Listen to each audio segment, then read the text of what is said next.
Libération, notre groupe votera à l'unanimité en faveur, puisqu'on est là pour saluer aussi la volonté de renforcer certaines règles de transparence et d'éthique. C'est une modification d'autant plus bienvenue qu'il y a quelques semaines de cela, c'était au début du mois d'août exactement, Dimitri Bouteloup déclarait dans la presse que effectivement il y allait avoir une réflexion sur cette charte, réflexion entamée, aboutie visiblement, et donc on ne peut que saluer les progrès en la matière.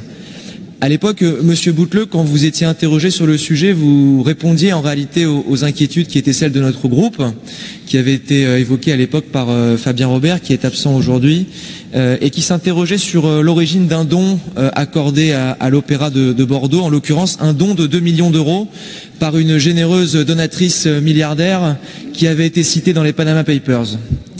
Votre charte stipule pourtant qu'il est interdit de recevoir des fonds ou des donations provenant de comptes abrités dans des paradis fiscaux. Ma question est donc très simple.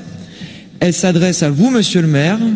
Elle s'adresse à vous, madame Bichet, qui faites semblant de ne pas écouter les débats et de continuer à être d'une légèreté absolue. Elle s'adresse aussi à monsieur Bouteloup, évidemment, qui préside le conseil d'administration de l'Opéra de Bordeaux. Elle s'adresse aussi à messieurs Morin et Escott, qui se sont émus par le passé de généreuses donations de mécénat et qui s'étaient opposés à ces formes de donations. La question est la suivante. À l'aune de cette nouvelle charte, qui renforce les règles en matière d'éthique dans le mécénat, comment jugez-vous la réception de ce don de la part d'une mécène que le quotidien Libération qualifiait encore il y a quelques semaines comme passée maîtresse dans l'art de l'optimisation fiscale? Je vous remercie.